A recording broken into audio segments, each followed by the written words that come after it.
Il y a plein de gens qui prétendent que devenir riche, augmenter son statut social, être libre financièrement, ça rend pas vraiment plus heureux et du coup que ça sert à rien. Voilà, pourquoi devenir riche? On voit bien que les riches ils sont pas si heureux que ça. Avoir une belle voiture, une super maison, etc. Tu t'y habitues et après t'es pas vraiment plus heureux. Et il y a du vrai dans ce genre de réflexion. Franchement, avoir une belle voiture, c'est une meilleure qualité de vie, etc. C'est cool, mais voilà, ça va pas foncièrement te rendre plus heureux à long terme, c'est logique. Une fois que ça fait 3 ans que tu as ta belle voiture, tu vas pas être dans ta vie comme ça au quotidien et te dire bon, j'ai des problèmes, j'ai une vie pourrie, mais vu que j'ai une belle voiture, je suis heureux. Voilà, on sait que ça marche pas comme ça va augmenter quasiment de rien ton niveau de bonheur, tu vas t'y habituer, etc. Et c'est bien vrai, et ceux qui sont pas trop matérialistes, vous avez raison, je ne suis pas non plus. Si tu voyais ma voiture, putain, tu comprendrais. Mais par contre, selon moi, ça apporte quand même pas mal de choses d'être riche, hein, encore heureux, sinon ce serait bizarre que je veuille le devenir. Et une chose très concrète que j'ai encore expérimenté récemment, c'est juste la plénitude, je sais pas si ça se dit, mais la zénitude, enfin le zen que tu as à présent une fois que tu es riche par rapport aux dépenses.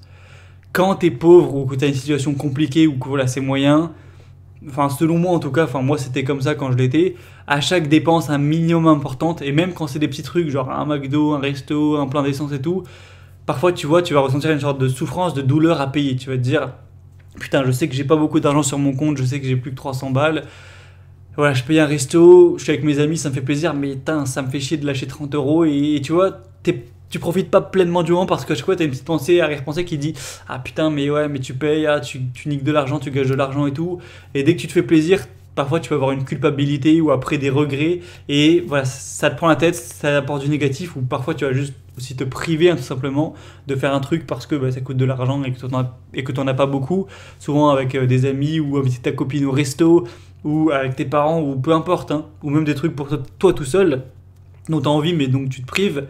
Et le truc, c'est qu'une fois que, bon là, sans même être millionnaire, une fois que tu dépasses, on va dire, 100K euros de patrimoine net, voilà, ce qui commence déjà à être une étape correcte, moi ça me l'a fait à peu près vers les 100 000 euros, psychologiquement, tu sais que les petites dépenses à 10 euros, t'en as rien à foutre. Quand tu as 100 000 euros, déjà 10 euros, ça représente, ben, je crois que c'est un 10 millième de ton patrimoine. Ouais, c'est ça, c'est un 10 millième. Donc tu te dis, un 10 millième de mon fric, vas-y, s'il disparaît, ça change rien. Ce que j'ai en bourse, ça va le regagner dans 20 minutes en théorie. Enfin, quand même pas, mais presque. Donc voilà, les petites dépenses, tu t'en bats les couilles. Tu vas pas dépenser 2000 euros comme si de rien n'était, mais les petites dépenses à 25, 35 ou genre inviter ta copine au resto à 50 balles, bon, c'est bon quoi.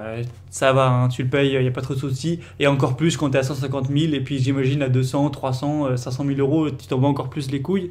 Et du coup, c'est pas que ça apporte un bonheur hyper important, c'est plutôt que ça te délecte, ça te voilà, délaisse d'un petit malheur, d'une petite souffrance, d'une petite douleur qui était relou avant, ou maintenant, moi dès que je veux inviter ma copine au resto ou être avec des potes, me faire plaisir en soirée, payer des trucs, ou juste m'acheter un truc pour moi, moi je me suis acheté un support d'écran là récemment, ce genre de truc, peu importe, je souffre plus d'acheter, je fais ok, allez, ça coûte 60 euros, c'est rien pour moi, voilà, tranquille, ou je suis pas stressé en vacances quand il y a une embrouille, quand il faut payer plus que prévu ou quoi.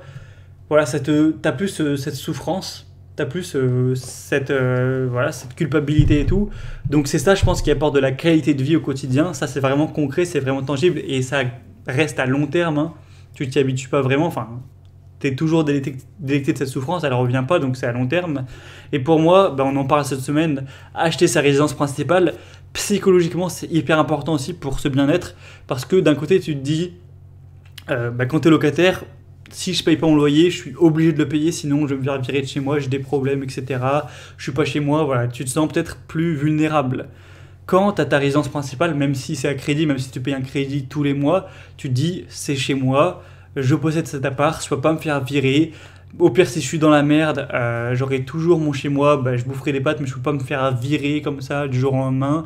Hein, c'est pas la même chose quand, même si jamais tu payais plus ton crédit, c'est pas la même chose non plus que un loyer. Enfin, tu te fais pas virer du jour au lendemain. Et psychologiquement, tu te dis que tout l'argent que tu lâches tous les mois pour le crédit, il est pour toi à la fin, il est pour ton patrimoine. Donc je pense que mentalement, et encore plus le jour où tu as ta résidence principale qui est payée, que tu as un peu de crédit, t'as un sentiment de sécurité qui est énorme où tu te dis, pff, c'est bon, je suis chez moi, ça c'est payé, la plus grosse dépense de tout le monde, pour moi, elle est résolue, elle est réglée. Et vraiment, ça t'apporte un positif dans la vie. C'est pas le plus important dans la vie. Hein, l'amour, ça aura toujours plus d'impact, je pense, voilà, ce genre de petites choses. Mais c'est quand même un petit plus qui fait bien plaisir, qui te régale. Et aussi le sentiment d'être chez soi, de faire ce que tu veux, tu vois. Tu veux installer des posters, faire des trucs, des travaux, te faire ton petit chez toi comme tu veux, fixer, casser des murs. Tu t'en fous, t'es chez toi. Psychologiquement, t'es proprio et ça fait du bien. Alors si toi, t'as pas encore acheté ta résidence principale, mais que tu as un revenu stable, que tu pourrais le faire à crédit, mais que tu n'as pas encore sauté le pas, bah peut-être que tu es au courant, mais j'ai lancé une formation Acheter sa résidence principale comme un pro, où c'est rempli de conseils et de simplifications pour toutes les étapes qui sont présentes pour acheter sa résidence principale. Donc si tu veux voir ça plus en détail et peut-être profiter de l'excellente remise, donc l'excellente réduction de lancement de 50% sur cette formation pour son lancement, donc ça se termine dimanche, et bien clique sur le premier lien en description. Et moi je te dis donc à demain.